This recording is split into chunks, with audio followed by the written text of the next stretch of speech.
In this episode, I am once again joined by Dr. Alexander Arguelles, linguist, world-renowned polyglot, and scholar of comparative religion. Dr. Arguelles discusses the spiritual dimension of language, recounts his own experiences of self-transcendence, and comments on the power of reading sacred works in their original languages. Dr. Arguelles reflects on his personal explorations in meditation, pranayama, and prayer, and shares his own method to silence the monkey mind with a combination of breath control and linguistic meditation.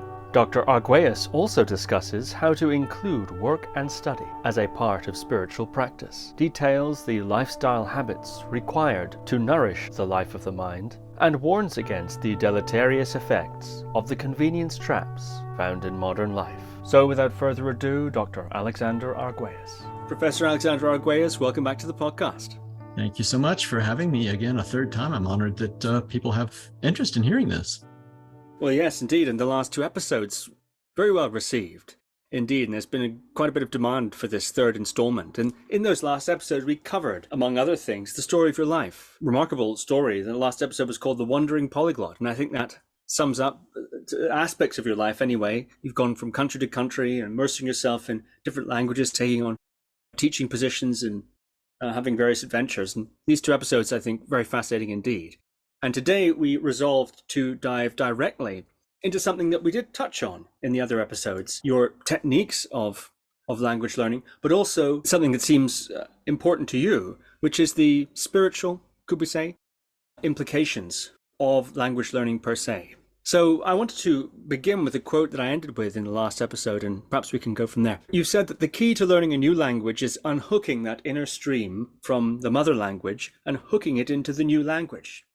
More than discipline or concentration tasks or meditation or pranayama or prayer, I've found the procedure of thinking in a foreign language is superior to all the others in switching off the monkey mind and thus controlling the mind. I wonder if you might unpack that statement for us, please. Yeah, I guess I have a relative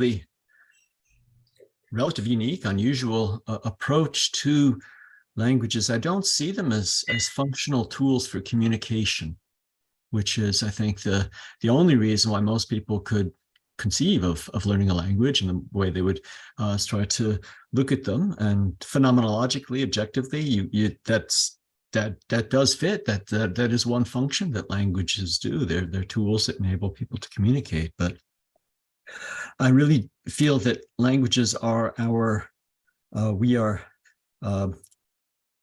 languages are, in a philosophical sense, if you write any language like English or Sanskrit or Tibetan, it's going to be a language with a little l, small l, it's a language. And they're all, in a very Platonic sense, reflections of language with a capital L, which is somehow the structure of our brains, particularly of our thought system and our perceptual system, our essence, the way that we are, the way that we think, the way that we perceive, the way that we feel our place in the universe, is all done through the medium of language with a capital L. And most of us, particularly those of us who were born monolingual, are sort of given one little vista into this. But if you think of all the languages with a little L are like reflections or projections or emanations of the large L language, that is the sort of the original language in our brains, then the degree to which we have other perspectives into it are going to help us get a better picture of it, a better, deeper understanding of it.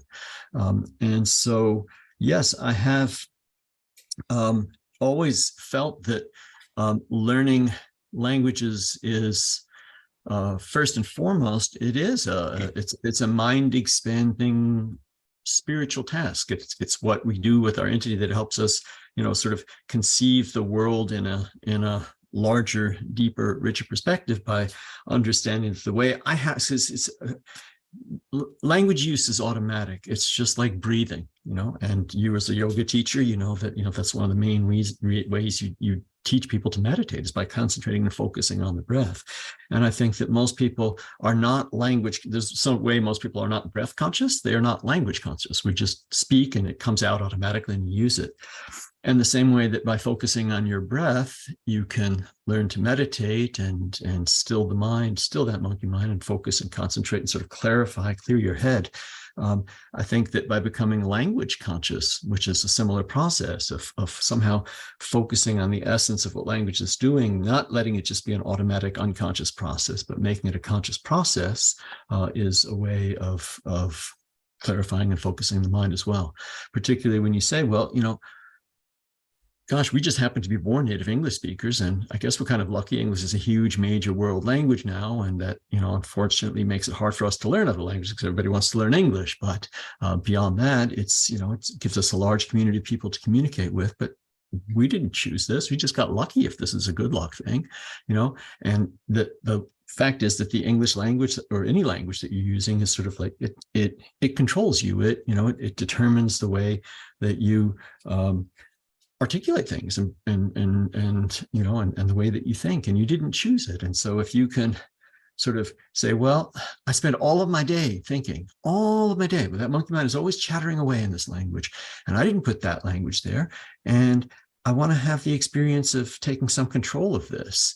And so if I can choose another language that maybe somebody else happened to be born into, but I didn't. I'm choosing this language. I'm choosing to program my mind and have it think and function in this other language. That's an act of discipline. That's an act of will that enables you to, again, sort of kind of take control of your mind rather than just function in a way that you happen to be born into. And when you do that, when you actually successfully do that, then you experience the steps that I was describing in that quote that you had of experiencing, particularly if you have tried other things like meditation and other forms of prayer and things like this, of saying, how can I really focus my mind, uncouple my mind? And I've always just found that we've got this constant fear in our heads. I think particularly when we're starting to learn a language, I'm not able to say this. I don't know how to do this. I don't, I'm not able to, I don't know that word. So we've got this impulse to sort of, if we try to think in a language, to panic and say, I can't do it, or to revert to translating and putting in other words that you have. And I've just always found over the years and developed and honed a technique where you don't do that. You just consciously turn off the panic impulse and you consciously turn off the translation impulse. And particularly if you are working with languages where you are using a technique that I call shadowing, where you listen and repeat simultaneously. So you will have some sounds, you will have some phrases, you will have some sentences going through your head. And in a way that's very, very similar to meditation, what I've always found, if you train yourself from the get-go to do, is when you've been doing a session like that, a shadowing session, if you stop, and rather than stopping and just going immediately something else, you make a conscious will, you make the intention, I'm going to stay and keep hearing these sounds, and I'm going to try to think and understand these sounds, and I'm not going to panic, and I'm not going to translate. And I may couple it with pranayama, I may couple it with holding my breath, and just trying to stay 15, 20 minutes, just completely thinking and being in that language. And then as you develop and grow in the language, and you are able to really have more vocabulary and have longer and longer sentences that you can think, you will be thinking in that language much more automatically than most people tend to do, I think, with other methods. And this is just a way of getting yourself, when you're doing that, of feeling like, wow, I'm controlling the process of the way my mind is functioning and perceiving things. I'm not being controlled by it, I'm controlling it. And precisely because I have limited vocabulary and limited ability to express myself, my monkey mind can't jump all around. It can't go everywhere, but I'm coupling it to it. I'm decoupling, that random thought process, and I'm putting myself using a new system of words, a system of vocabulary, a system of grammar. I'm putting myself in using that, and that just is very powerful for, like I said, just sort of making me feel totally focused. I would have to say that, I have tried forms of meditation. I've tried forms of prayer, and as you know, I mean, everything can be done better with practice and things like this. But I can't compare those to intensive study sessions, and intensive study sessions are, to me, they're deeper, richer spiritual experience than those, attempted, lengthy meditation or prayer sessions that they are for me. So that's what I meant. That's very interesting indeed. I would like to return to that technique in a moment, but something you said, I must ask about: deeper, richer spiritual experience. Now, I'm very curious what you mean by that. Well, as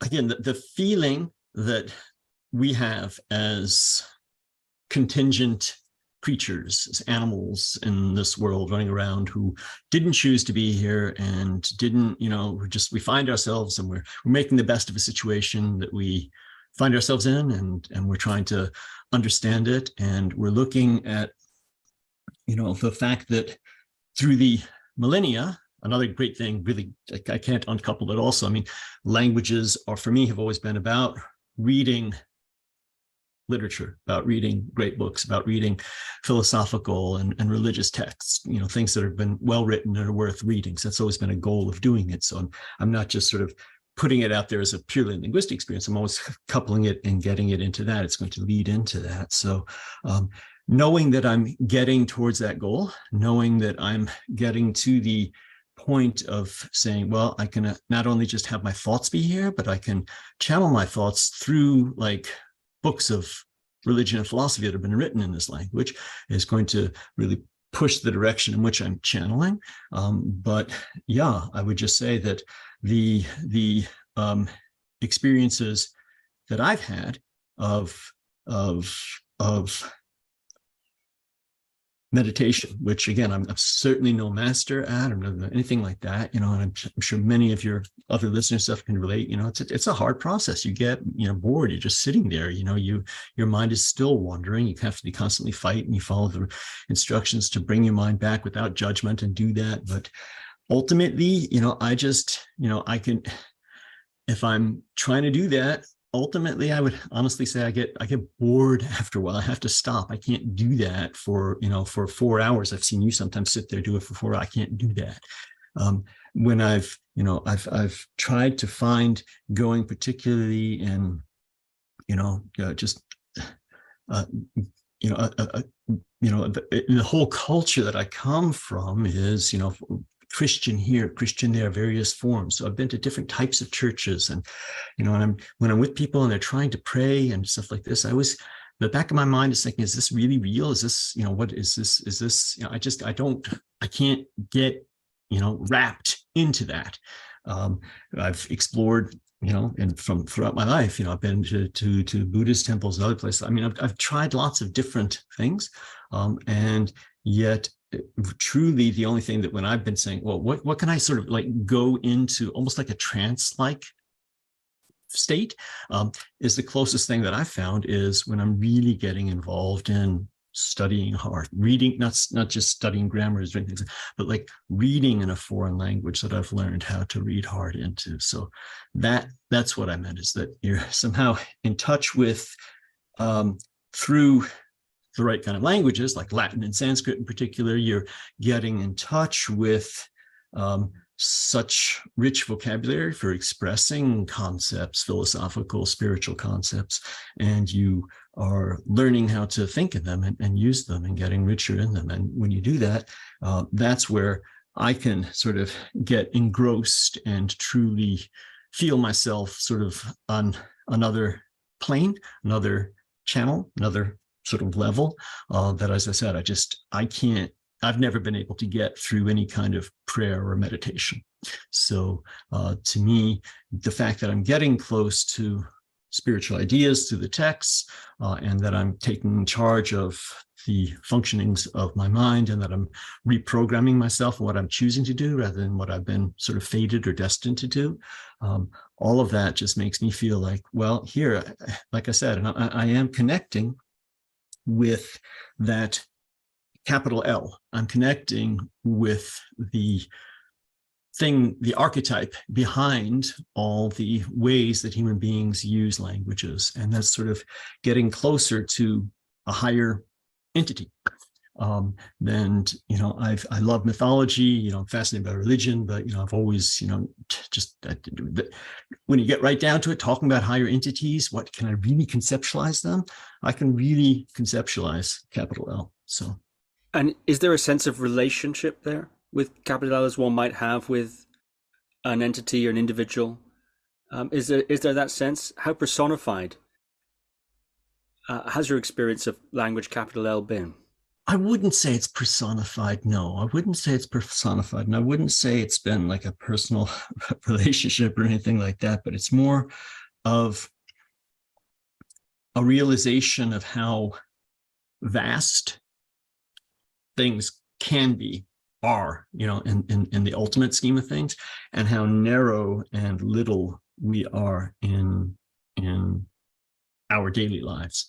And so in particular, sort of using that with just, again, if here in America, I'm just using English, if all I did was use English, in terms of having all of my vocabulary and all of the words that I use to describe things and all of the things just be sort of given to me and used in this one way, and never knowing that there are other terms, there are other ideas, there are other concepts that just aren't expressed in English that could be, or maybe historically were at one point forgotten, or could be borrowed, but are not. And then you can meet them in Latin and in Sanskrit and in other languages like that.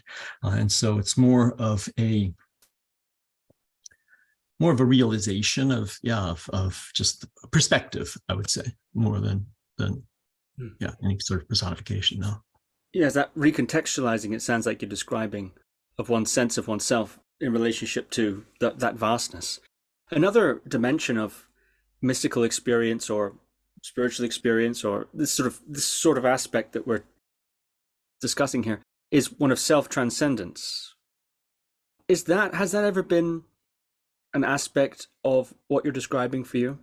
Have there ever been elements of self-transcendence?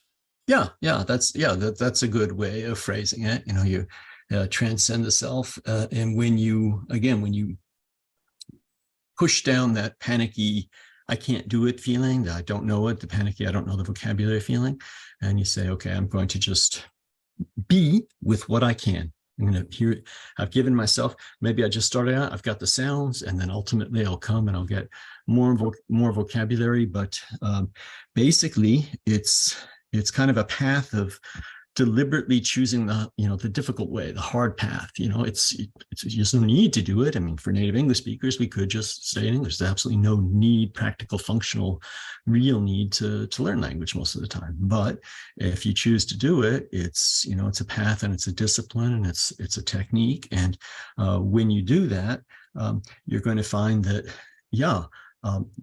no matter how well you learn the best foreign languages that you learn, I guess maybe you could say somebody could just utterly transplant and go and totally immigrate and never use their native language again. That might be an exception, but in most cases, you just know, I'm never going to do this as well as I can already do it in this new language, but I'm going to do it as best I can. So I'm going to transcend myself. I'm going to go beyond myself. I'm going to challenge myself to do something that I can try and approximate and bring to the sort of the level at which I can sort of have thoughts go through my mind in my native language. But I'm going to do it.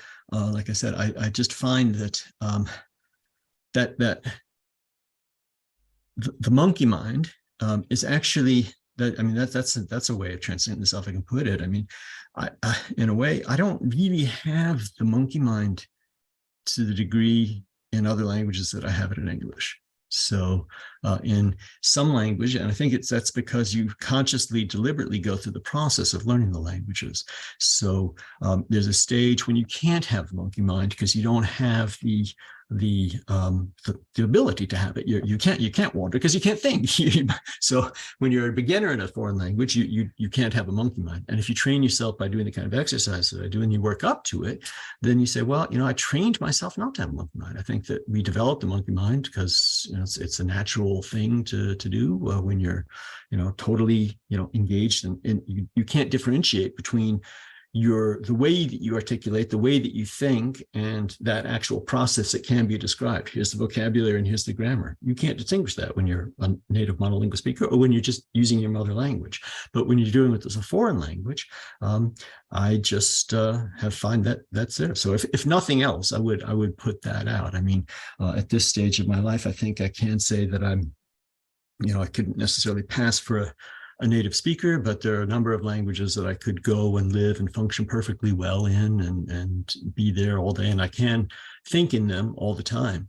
And yet I don't have my mind wandering. Maybe now that you point that out, maybe one reason I enjoy thinking in foreign languages is because my mind isn't wandering. But that is something I just took a habit, like when I did my postdoc in Germany. So I stayed thinking, made myself think in German, then I just kept doing it. But and I still do think in German a great deal of the time, but I don't think my mind wanders very much in German or in other languages the way it does in English. It's very interesting. I think what you're describing could be said to line up with various stages of meditation and steps in different meditation systems and traditions, particularly this fixing some sort of condition of focus and then working through what arises as a consequence of that panic, as you say, the bewilderment of the gaps in vocabulary and grammar, etc., especially in the earlier stages and so on, and the temptation to rush back to one's familiar patterns and so on. We're working through that reactivity and cultivating that focus and absorption, perhaps at times. It's very interesting indeed, and that leading to insight or recontextualization of oneself or of broader themes such as language with a capital L and so on, and concept and vocabulary and the limitations of those things. That's interesting indeed. I wonder if you might recall a particular instance. You mentioned my own meditation practice. I have 2 or 3 meditation moments that I think of fondly, perhaps more than that. I wonder, do you recall any particular example of this? Perhaps reading sacred text or working with one of your languages in that sense. Do you have any particular fond memories or representative anecdotes of this process that stand out to you? Well, there was one time when I must have been a junior in college, because I'm thinking of the dorm where I was, and I was studying Sanskrit. I was just, I think, not the way that we're doing it now, with the Coulson's book, but with the Landman Reader, which just plunges you into it, and you have to use Whitney's grammar to go and try to, find out what's going on, and you have to become totally engrossed if you want to have anything. And so I was doing that. I was doing my homework, sitting at my desk in my dorm room. And at some point, I just it seemed like it was far away. But then I heard it come louder and louder and closer. And I realized that somebody was knocking on my door. And I went and opened the door. It was my friend Mark, and he was like, "What are you doing?" And I said that, and he was like, "Been knocking on I knew you were in there, so I kept knocking, but I've been knocking for minutes now, and what are you doing?" And he said, "You look like you're dazed or in a different mode or something." So just in the sheer studying mode of that is something that I remember that specific time in my junior year of college. I can remember another time when I went to St. Petersburg after I taught myself a good deal of Russian. I realized, man, this is a really hard, different, total language. I need to go there and do an immersion stay. So I was living with the family and taking private lessons for like 6 hours a day. And this is the dead of winter there for a month. And I had this tour guide, this cultural tour guide, who she was not a language teacher. So I spent all day with a language teacher, and then with like normal people who were somehow used to having foreigners come and stay in their home. And so you kind of talk to them. It was kind of always felt awkward. Like, okay, here I am, I'm talking the foreign languages with the teacher. Okay, I'm structured with the teacher, but the tour guide was just showing me around her city, showing me, taking me to museums, showing me and stuff like this, and just talking. And I found that much more interesting and pleasurable. And so I actually hired her beyond what the language school provided. I hired her to actually go out and spend more time going on cultural tours with her, and just somehow realizing even then, like somehow I'm on a way to communicating, because I'm talking about rich, important things with somebody who's just like interested in communicating, is not judging or anything about the language or whatnot. So that was, very interesting that I could do that. It was just like, there was a freedom to communicate that was somehow, there was an unhooking and unchaining of that I had, like with the normal regular people, the family that I was staying with, the shopkeepers, the people that I bumped into, and that was different from being with the professional teacher. And then there's one thing that she did. She took me to dinner one night, introduced me to some Russian, obviously Russian, some I forget who was a professor to, some sort of, very, very, very intellectual guy, but, didn't have a word of English, and, and just had this really deep conversation that I felt like I understood, that when I reflected, I said, wow, how can I have had that level of conversation? But it just seemed like, thrown into the context, you can do that. When I was came back, when I found myself at that new college in San Francisco teaching after the Lebanon experience, and they asked me, I've been building the Great Books programs, and they were interested in having me to teach Far Eastern consciousness. They wanted to call it Great Books of the East, Far Eastern consciousness.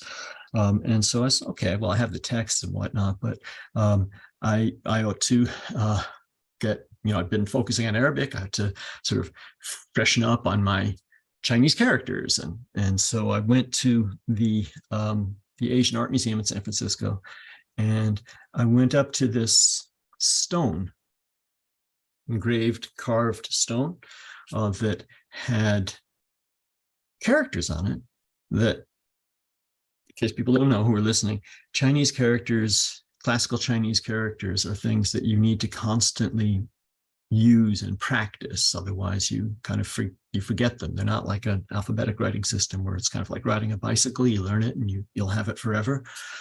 So when I was in Korea, at a certain point, I did focus very, very hard on learning on Chinese characters, because they're the basis for the etymology of the language. And so at a certain stage, I probably knew a couple of thousand Chinese characters pretty well, so I could read them.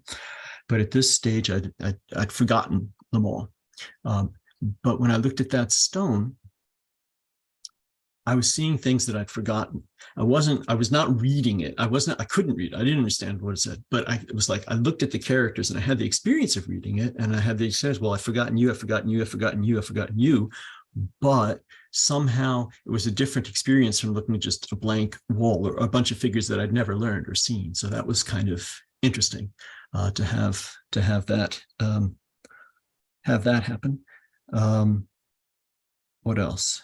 Then there's here in Minnesota, when I was plugged into the Finnish language immersion camp for 2 weeks, pretending to be a camper so I could figure out how it worked, but taking more advantage than a kid could really do. And, just prepping myself and reading grammars on my own and just getting sort of real private attention from some of the teachers. There was one guy that he was totally into it. And he's just like, he was very interested in things religious and philosophical as well. And so I would just sort of prepare conversations with him in this totally different language, sort of, and just use the technique of, sort of saying some prepared sentence that I'm hearing what he said, knowing it in context, saying back what he said, asking him to clarify. And so actually getting to have a conversation on a meaningful level when I was at a very, very limited actual level of functionality, but just having it be those ways. So yeah, those are a couple. Very interesting indeed. And, you mentioned that part of your motivation and reward, it seems, also from language learning and language study is to read great texts, great books of various types, philosophical, religious, and literature, etc., in the language in which you study. Mm-hmm. I'm wondering if you've mentioned Latin, you've mentioned Sanskrit, of course, vast amounts of wonderful material in those languages. I wonder if you might list perhaps a few of the texts that you have fond memories of having read in this sort of a way. It's not just Latin and Sanskrit. I just mentioned it because, like, I know you're doing these. I know, so these are things I know that you can relate to. But I have found that I've always said this, that I think that the vocabulary of the world's languages, if you think of it as they come from certain sources or certain streams, if you think of what are the etymological wells, the etymological rivers or streams, I think there's classical Chinese, I think there's Sanskrit, I think there's Arabic, I think there's Latin and Greek. And so there's a handful of languages that if you learn these languages, you have the vocabulary in hand that are in most other languages. So, if you learn Arabic, you've got the vocabulary basically of Swahili and Urdu and maybe even Indonesian. You have just a base in that. So reading these languages in particular, like the ones that are the source languages, they're all really hard languages, actually. It takes a long time to get into them. But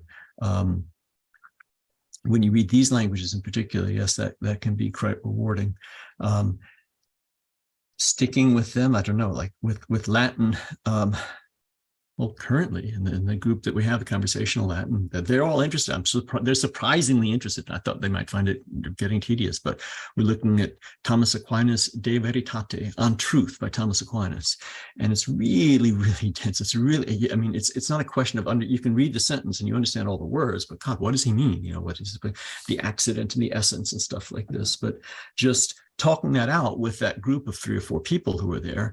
And, well, wait a minute, how can I read this sentence? How can I put the stress or the intonation on it such that it makes more sense? It's very opaque. If you read it in a monotone, if you just eyeball it, if you don't talk it out, if you don't think about it, it's hopeless on trying to understand. It comes from the accident or the cause or this here. But if you think it out and you talk it out, and then you read it with meaning, it changes everything. It makes, oh, wait, yes, this actually makes sense. I'm starting to understand what he's saying. So that's a very current, actual, real thing that I did last Tuesday, and I'll do again next Tuesday. So with this group of people, and hammer our way through De Veritate. Likewise, we're doing Sanskrit, so Sanskrit obviously is a great language for doing this. And there are any number of Sanskrit texts where, I think they're kind of all designed for, I think there's an acknowledgement of the fact that it's such a hard language to learn. It's kind of hard to find. I've got a copy of the Upanishads. It's only in Sanskrit, but most things are like with translations and with vocabulary help and stuff. So you can go along and you can look at that, and that helps you see it, but it also helps you not become so immersed. But I found this wonderful audiobook version of the Bhagavad Gita, completely recited in Sanskrit, and then sort of analyzed in English. That's it's a spoken thing. So listening to this guy do that is quite engaging. But in terms of sitting and reading by yourself, it doesn't have to be one of these major etymological source river languages. I think it's a spiritual experience, literally, because it's so rewarding to read. Even it doesn't even have to be Thomas Aquinas' the Bhagavad Gita. It can just be a well-written novel or a poem. When you can come to a point and it's like you go through the various stages of aspiring to read in the language, and you're just beginning, and you work through the textbooks, and you do this, and you use bilingual texts, and you use dictionaries and trans, and one day you just find yourself and you say, hey, I'm doing it. I'm reading. I'm just doing it. And when you finally can do that, whatever, it doesn't have to be, again, it doesn't have to be a great text like the ones I just described. It can just be, a novel. But that is a very illuminating experience when you're like, oh, I've arrived. Fascinating. I'd like to ask you about this idea of the mother language. And to quote you, you've said, the blank slate of the child's mind becomes occupied by the mother language, which seems to want to repel outsiders. You're going to say, you can actually get your mother language's blessings and assistance, but in order to do that, you need to get to know her intimately and thoroughly first on that conscious level. A conscious understanding of your mother language is a crucial precondition to become a student of systematically learning foreign languages. I wonder if you might explain this idea of this sort of territorial behavior of the native language, a resistance almost to foreign language. I wonder if you might describe that, and how is it that we can get the mother language's blessings and assistance? Well, I think I hope it's obvious that, when, this is an analogy, it's not really mom in there doing this, it's an analogy. But again, I'm American, you're British. I think we're probably speaking to mostly people who are listening, probably are monolingual background themselves. And so, particularly for monolinguals, but I think then you would have like maybe, like some people whose parents are divorced and have two moms or two babies if you're bilingual. But these languages that we've been programmed with, particularly if it's a monolingual language, particularly if it's the only one, it doesn't understand, there's other ways of saying things or doing things, and you have to sort of force that in there, and it's not necessarily pleasant, and it's kind of challenging, and it's kind of, and that's why people find it to be a frustrating experience. So you would say that, I just, again, think of it in terms of practical utilitarian sense. If you are a monolingual English speaker, then you do everything just fine in English, just fine. And then for some reason you're proposing to yourself, or it's proposed to you that you should learn how to do it in some other language. And it's however consciously or whatever you're thinking, okay, sure, that might be interesting, that might be kind of fun.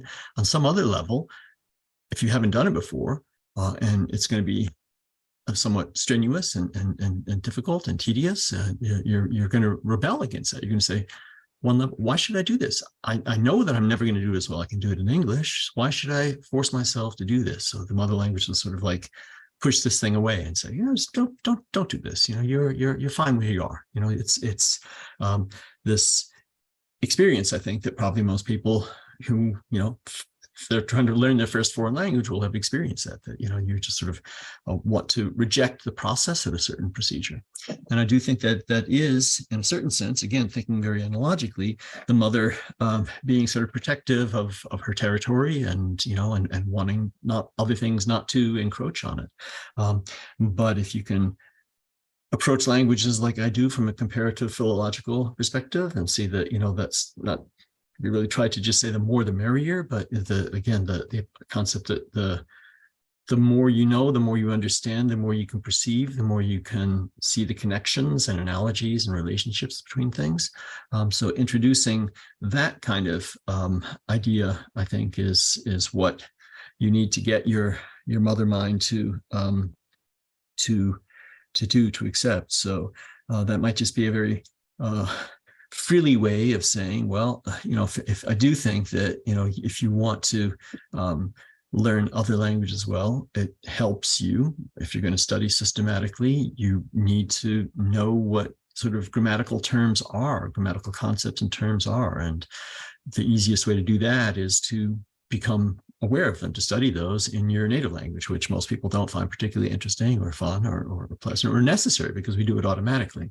But if you're aware of grammatical concepts, then when you encounter others that are different from yours, you notice that and you think, wow, that's kind of neat. That's kind of interesting. Okay. So that helps you pull things up. Likewise, I think that you could, as I said, there's a commonality of vocabulary among other languages that come from the same etymological rivers, etymological source streams.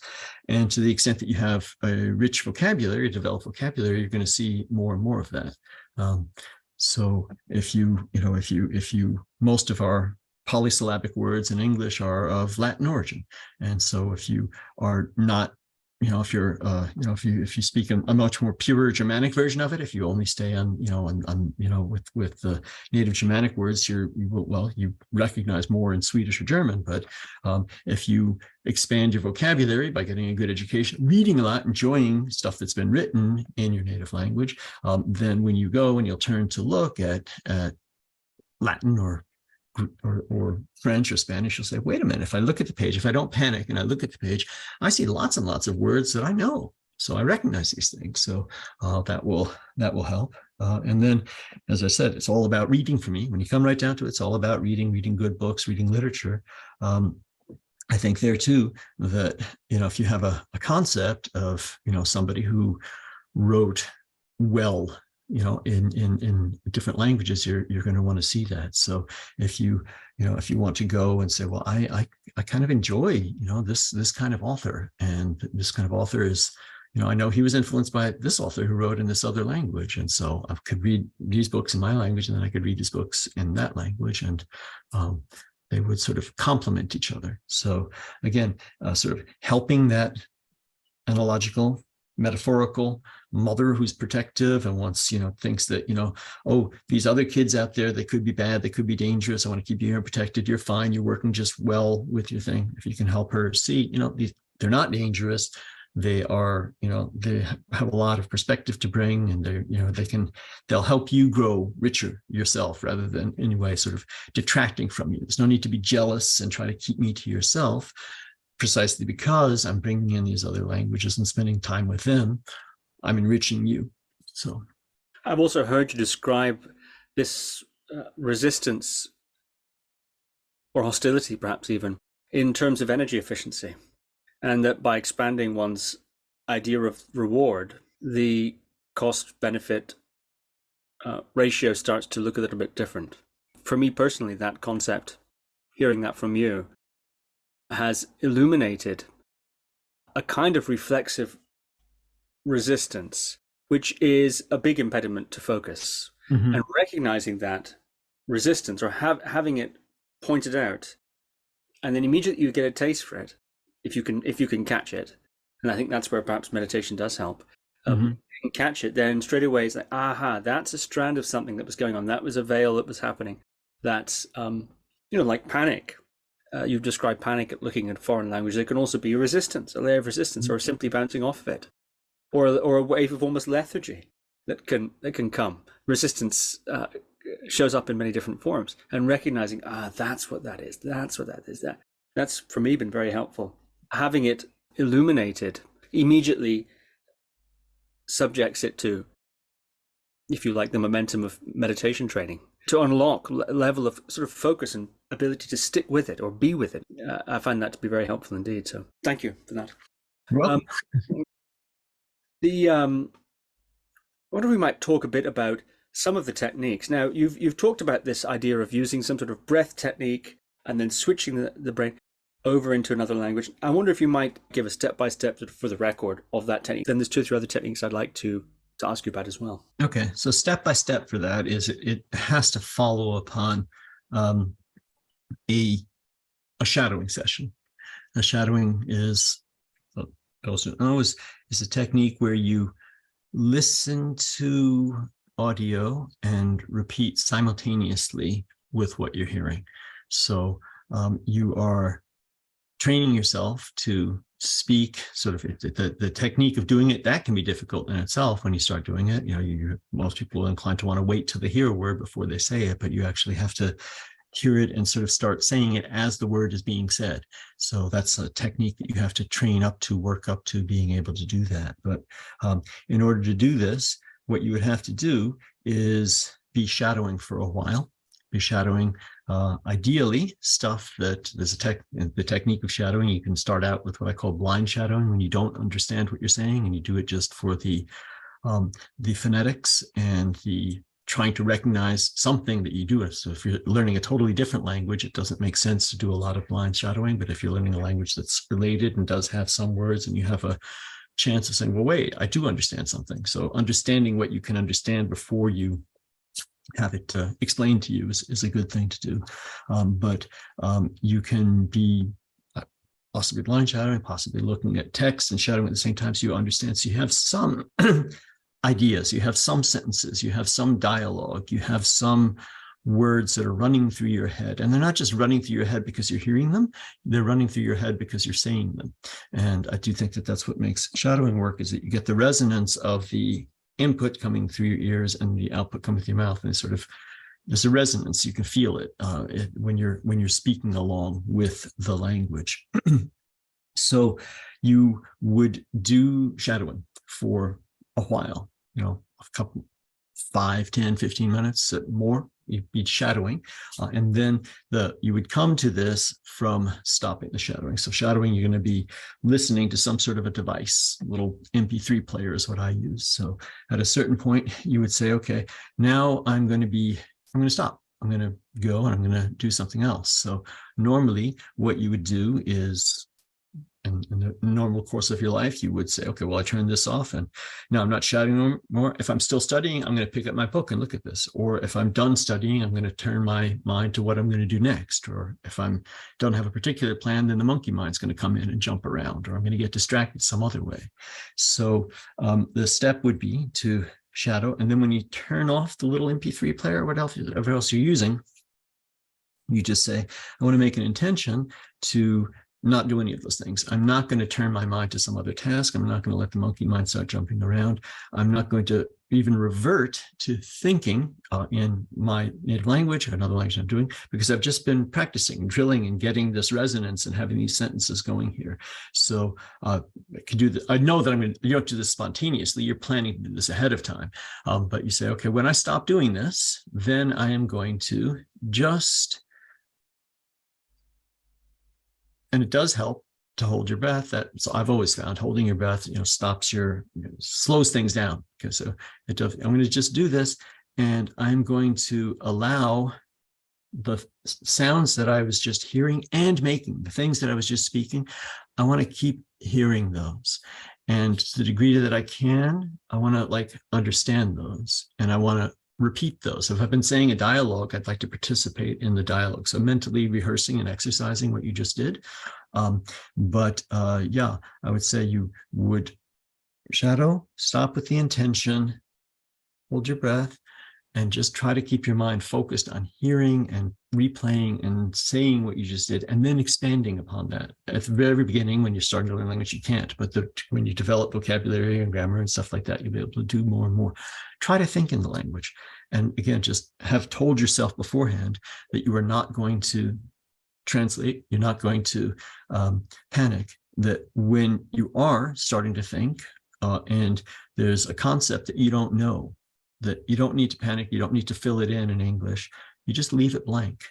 You just go over it. So you train yourself to think, I'm thinking this, I don't know this word, so I'm just going to leave it blank. And that helps you too on the spiritual level, I think, because doesn't have to be an abstract concept. It's something that you can see it. That really helps you uncouple words and things. You can have a concept without having a word. I mean, I think it's pretty clear that, that Merlin, my cat, he thinks. He doesn't have a language like we use, like I know, but it's clear that he's thinking, so it's possible to think without language. But how do you do that? We're trained to think in language. So this is a way of getting yourself to think without language, just saying, I'm not going to translate, I'm just going to have this here. So, that would be pretty much it.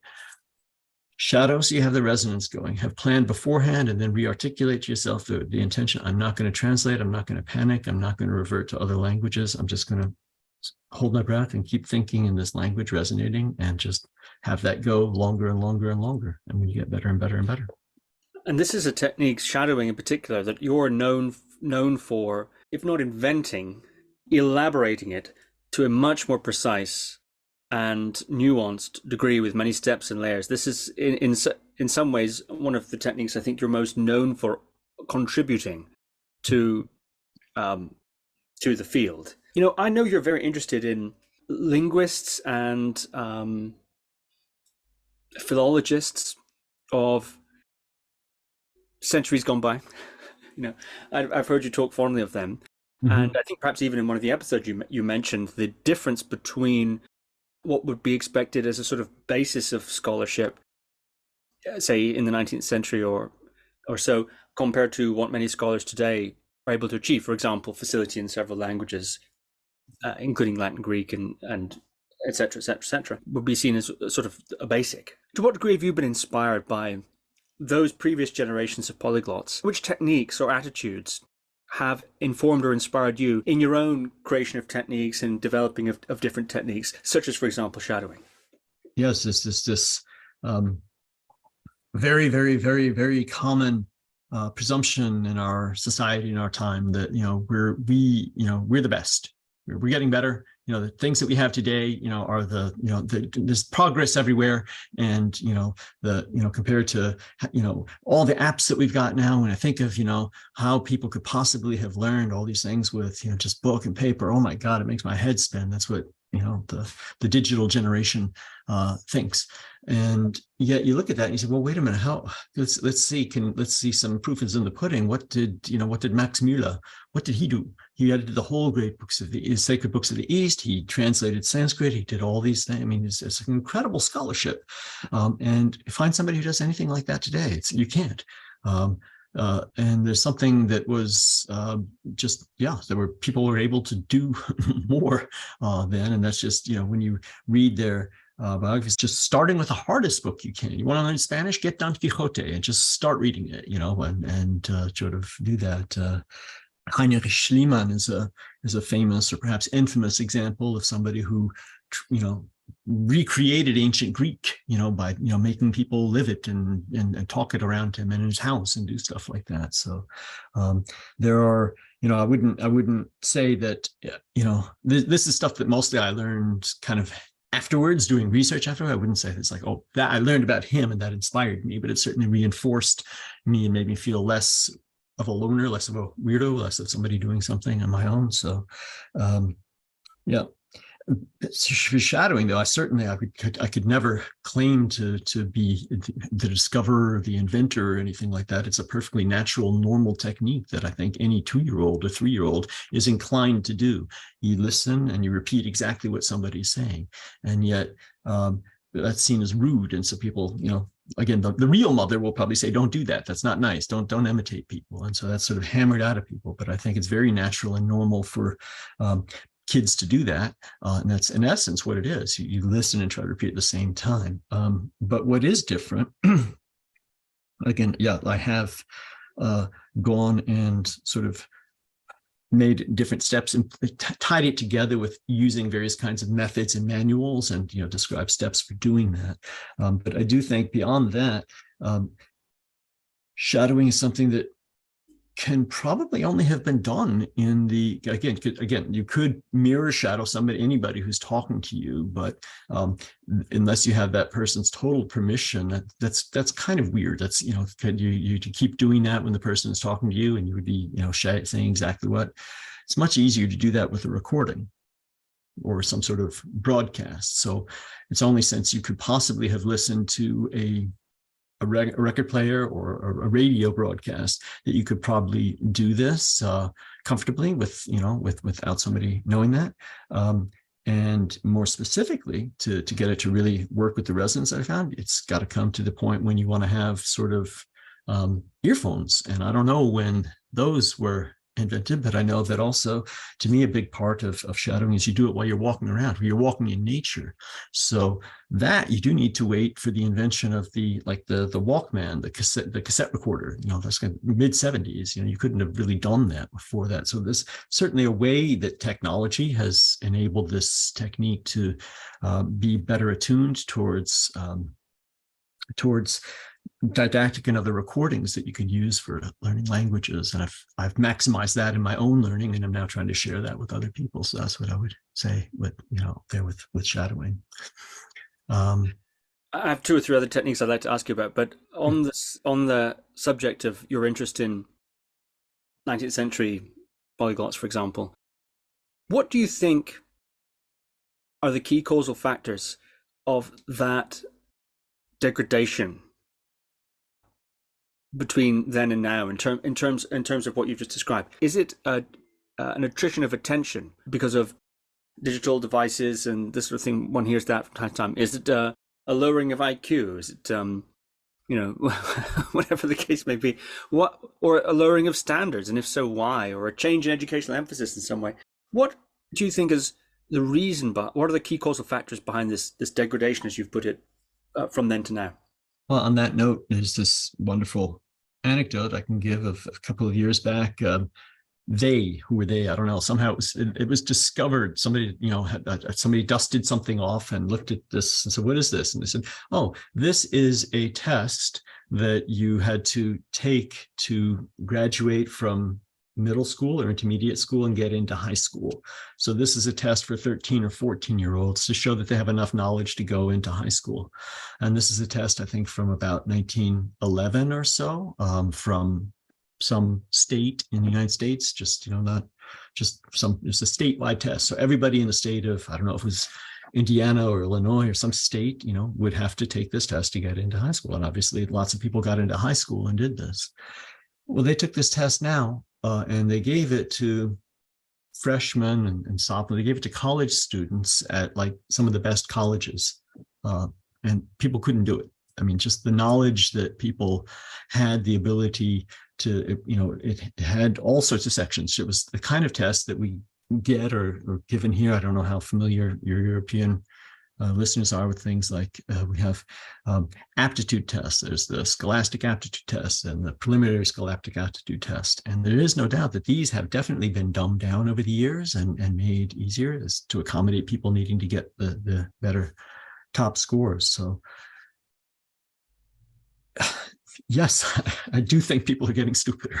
I do think that something in the air, something in the atmosphere, something is going on. I just think that people are not, our brains are probably just not what they were in the past. So like we're going to start reading Greek mythology and the like, where you had the golden age and the silver age and the bronze age, and now like we're the clay people, and the people back then, those were at least the wooden people or the silver people. I don't have an explanation for it. I just can observe it and confirm that that's what it really seems like to me. And maybe it's just because I'm getting old, I'm getting older. I can be like an old man myself and think, yeah, back before there were computers, I could focus better. I could. I mean, I can't look, we're communicating with the computer right now. The academy running on the computers. I get it. I get all my information and everything from the computer. I could never, yes, it would be very hard to imagine not having it, but no, wait a minute. I didn't used to have it. And when I didn't have it, I could focus better. And, and it was fine. And so this presumption that everything that we have around us now is necessary and helps us and, and makes us do our things. I just think a lot of things are convenience training that dull us.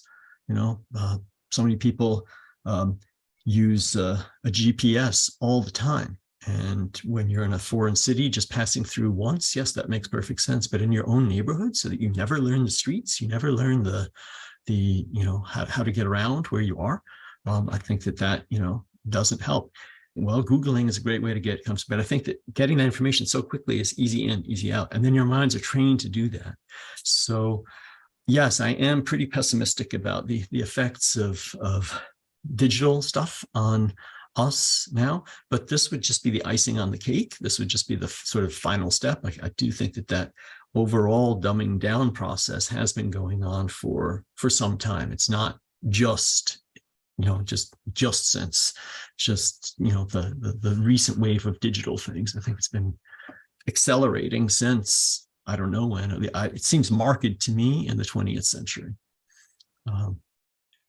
It seems like if you look just in terms as a scholar looking at scholarship, I can see the 19th century and even some of the early 20th century, maybe, but yeah, 19th century from the Middle Ages, just people who wrote, one man could write an encyclopedia, and obviously just limited what's in it, but just to have an encyclopedic mind and be able to conceptualize, just sort of doing this. I mean, the idea of the Renaissance man, being conversant in all different kinds of things.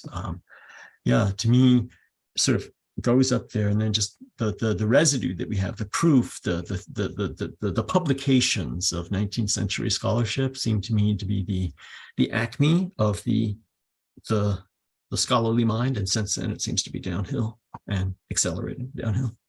Do you have a sense of what is contributing to this deceleration? You said in the air. That implies perhaps some nutritional or atmospheric changes. What's causing this deceleration, or at least contributing to it? Do you have a sense of that? I really am not sure, but I do think that, there are many ways that we live that we get used to, and they seem perfectly natural and normal to us, but in point of fact, they weren't, just a very, very short time ago. And in terms of adaptation to, how we're supposed to, be living or eating or, just spending our days, I think that there's just a huge mismatch. And I think one thing that you can certainly say is that what has been concomitant with just across the board, this thing, apart from inventions and technology and pollution out there, affecting things, it's just overall population growth and more than and concentration in urban centers. I think that's definitely, an empirical factor that you can look at since starting to be, the end of the 18th century. That starts. People leave the country and go to live in big cities, and people just have this population explosion. And so I think that, people have done studies with things like animals like rats, and rats are actually very intelligent communal creatures, and you can take rats and you can put them in a room together, and there does come a tipping point. So it's like you can put, I don't know what the exact number is, but you can put up to 99 rats in a room of a certain size, and they'll be fine. They'll form a society. They'll function normally. But if you put one more in, it's too much, and then they kind of go weird. They kind of go crazy. They start, killing each other and developing neuroses and things like that. And maybe that's just it. There's just too many of us concentrated in one area. And that's somehow affecting, without us knowing it, because it's all we've ever known, it's affecting the way we do everything, affecting the way we perceive things. I think it does in a purely educational level. Yeah, I mean, there have been changes that have been made to accommodate that. So you have to have many more schools, and the schools have to be sort of like leveled down, and you have to get every it's going to have an effect on the educational system, certainly. But there's not something I've given a great deal of thought. Now you're just pushing me and making me think out loud. But I do think that is the case, that there are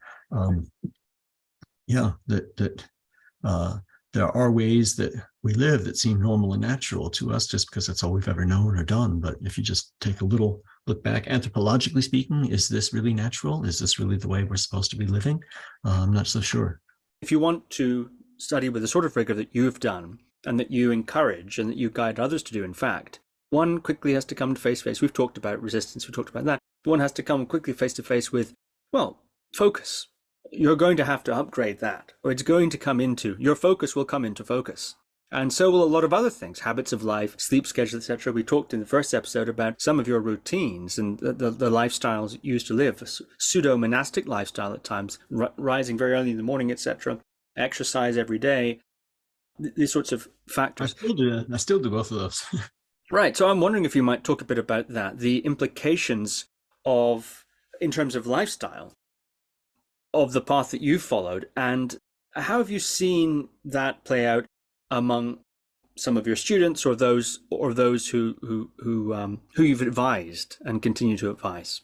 Yeah, again, it's lifestyle habits, dietary habits, things like this. I mean, these are so contentious. You can find one expert who'll say one thing, another expert will say the exact opposite. And I think when you get right down to it, there are people, there probably isn't one perfectly adequate style of life or style of eating or anything for everybody. It suits everybody.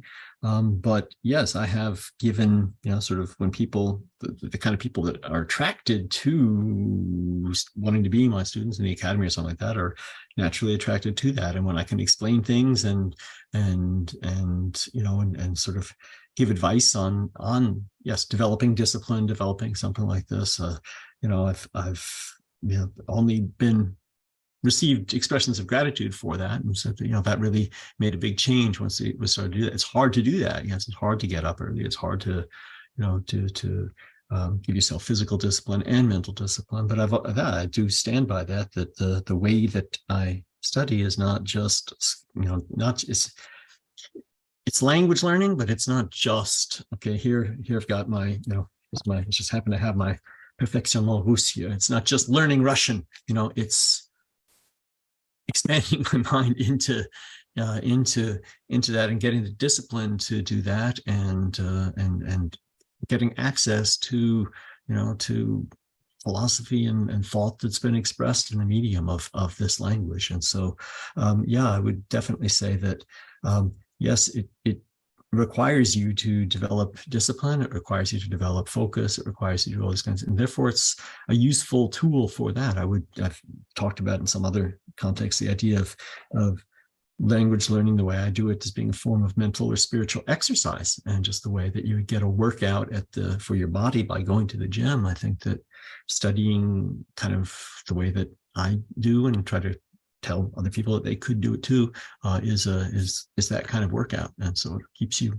fit. And so I do think that if I may, I do see that some people that I knew, friends of mine from younger days, they seem to be getting duller themselves. They don't seem like they've had any sort of particularly challenging, engaging occupation. I don't think that language is the only thing that you could do with that. I think there's many, many interesting, fascinating things to study and devote yourself in the world. But when you meet people who haven't done that and are getting up in years, they seem dull compared to what they were sometimes when you knew them when they were younger. So that may be part of it too. Or our overall lifestyle is just too easy. We're not challenged to go beyond or do anything more. And that might just have the same way you can see if somebody is getting flabby, out of shape, overweight. It's harder to see that that's going on in the mind, but I think there's a very strong mind-body connection. And I think that must be going on in the mind, and probably the mind can be flabby and out of shape, even if the body isn't, but definitely if the body is, the mind will be. And so, there's a great way of thinking of that analogy too. That's another thing. Look, it's not just the 19th century, it goes way into the 20th century, just a few decades ago. If you look at pictures of even films that have of people, in 50, 60, 70 years ago, you don't have people who are out of shape. That's a modern phenomenon. People are out of shape now. Our society is out of shape. In general, people are out of shape. And if you can see that they're physically out of shape, they're probably, mentally out of shape too. The ability to focus, the ability to concentrate, the ability to dedicate yourself to a kind of task that's got to be impeded by our overall state of health. I have two sort of ideas sizzling at the same time that are sort of related. And the first is the idea of the monastic rule, the rules, the monastic schedules and so on, which, depending on the order, of course, often involves some sort of combination of devotional activity, of course, but also intellectual activity and physical activity as well. To some degree, if not exercise, then some sort of maintenance, gardening, whatever the case may be. I'm curious on your thoughts on that. And the other idea, perhaps I'll postpone my second idea. There we are. We sorted it out now. Perhaps I'll postpone my second idea for after your response to that. Mm-hmm. Well, I mean, it's actually, the the Rule of Benedict is I think the most famous rule, and that just prescribes, you will get up, and say the liturgy of the hours. So you're going to get up at 2 a.m. and devote yourself immediately to prayers, and you're going to do this. And then orare est laborare, to work is to pray. And so you're going to sit in a scriptorium and copy books all day, or you're going to go out and you're going to work in the garden, but you're going to interrupt this repeatedly with coming back to pray. So you've got an incredible amount of structure, an incredible amount of intellectual activity if you're working in the scriptorium, an incredible amount of physical activity if you're working out gardening in medieval circumstances. I mean, that's hard physical work. And you've got structure throughout the day, and you're keeping silence, not speaking in frivolous terms. So you're made to stay focused. So yeah, that's why I was so attracted to that. I mean, it's something terribly, terribly attractive about that whole rule, that image, that way of living your life that appeals to me. My experience of meditation retreats has been, one of the key points of it, I think, has been the way in which the schedule works on you. And that actually simply attempting and failing, in most cases, in my case, certainly, to actually keep to a schedule in a meditation retreat, which is sort of pseudo-monastic kind of scenario that's set up, depending on the retreat, of course. I've marked, in fact, call it progress or whatever you want to call it, in my own retreats over the years as to the degree to which I'm actually able to keep the schedule. It's starting off not very well, gradually, if you want, growing into it, actually, and along the way encountering the forces in myself and the habits in myself, resistances and avoidances and so on. This is sort of basic meditational things.